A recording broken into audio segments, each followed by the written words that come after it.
You ask for it.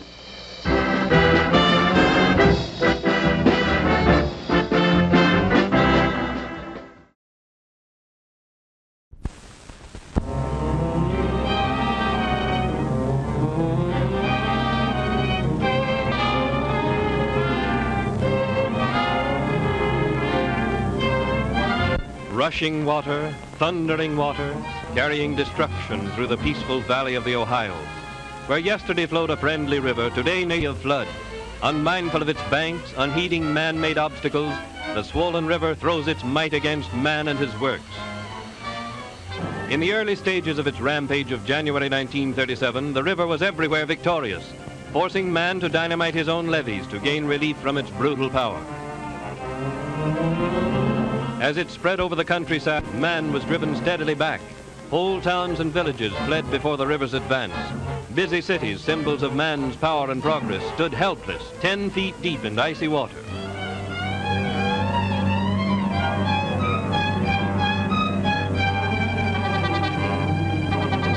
Rushing where it could, creeping where it must, the river advanced steadily into man's domain. Rooftops became isolated islands in a sea of muddy water. Business stopped, factories, stores, homes were deserted as man fled before the relentless water.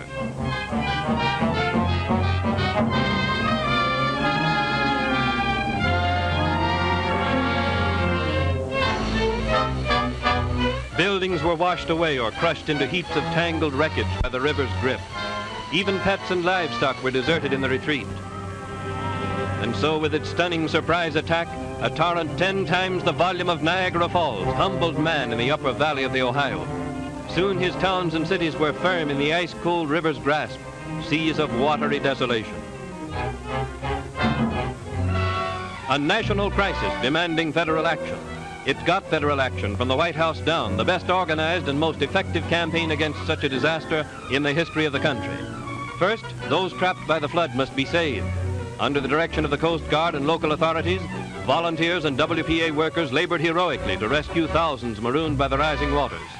By the second day of the flood, 18,000 WPA workers were on the job, many of them helping to enact scenes like this, getting thousands of imperiled families to safety away from the rapidly approaching flood crest.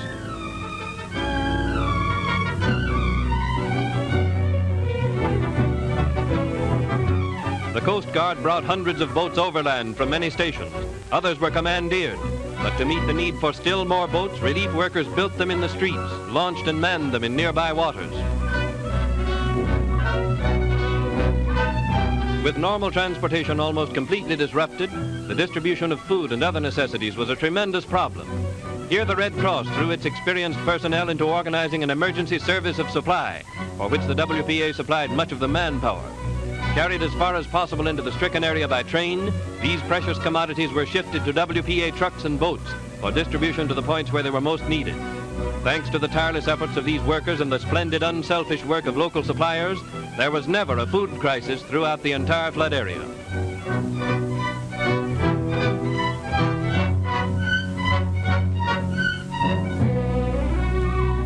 To prepare this food for refugees, outdoor kitchens were established and manned by the Red Cross, local volunteers, and relief workers.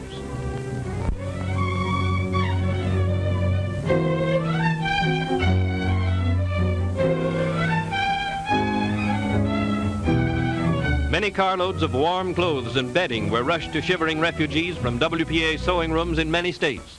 Here's one vital necessity of the wintry flood: rubber boots. Worse than the danger from water was the menace of disease. First, emergency hospital treatment was necessary for those injured or suffering from exposure. In hastily organized hospitals like this one in a hall over a garage, thousands of lives were saved by Red Cross and volunteer nurses and doctors, assisted in the care and feeding of patients by trained WPA workers.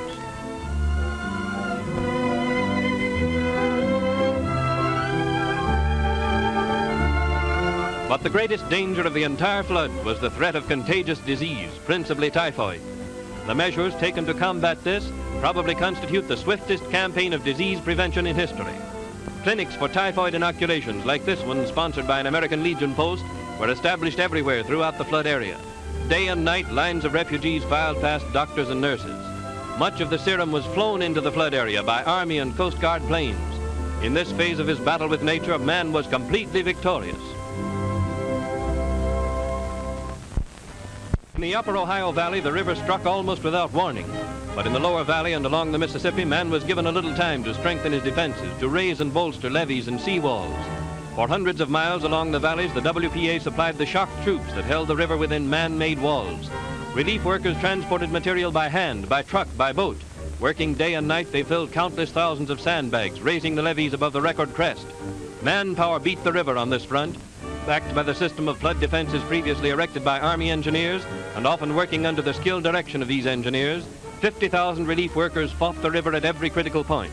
It was a grim, weary struggle, with the relief forces aided by 20,000 from the CCC, by thousands from resettlement and the NYA, and with Red Cross, military, and public health leaders clicking together like a great machine. More than 40 WPA workers were swept to their death in the fight. Without this vast army of well-organized and equipped workers, quickly available, the flood toll would have been immeasurably greater.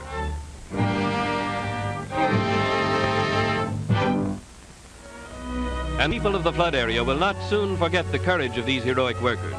For Administrator Harry Hopkins heard their praise along the full route of his inspection trip as head of the President's Committee. With General Edward Markham, Chief of Army Engineers, Surgeon General Thomas Parran, Jr., Colonel F.C. Harrington, Chief WPA Engineer, and James L. Feeser in charge of Red Cross operations, Administrator Hopkins visited the entire flood area from Memphis to Cincinnati, reporting on the amazing morale and splendid cooperation of the great variety of flood relief agencies and facilities. The committee were almost caught in Arkansas by the rising waters of the St. Francis. They left over roads already underwater, the last traffic over this road for several days.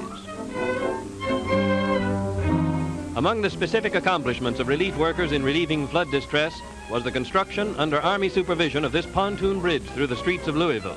For several days, this bridge provided the only access to the center of the city. Another type of accomplishment was the construction of refugee camps, such as this one near Louisville, which housed over 1,000 persons made homeless by the flood. Crews of WPA carpenters constructed rows of firm raised platforms upon which Army engineers put up tents.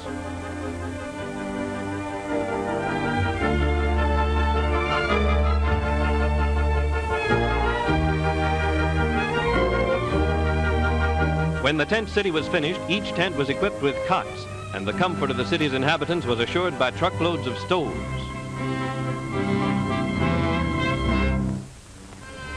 Following in the wake of flood came fire. This blaze completely destroying a large section of Cincinnati, while a gas explosion and fire killed 7 and left a mass of wreckage in Louisville. In this latter fire, police and firemen from several cities were aided by WPA workers in fighting the flames. Even before the wreckage was cool, a swarm of relief laborers were on the job to remove bodies and clean up the wreckage.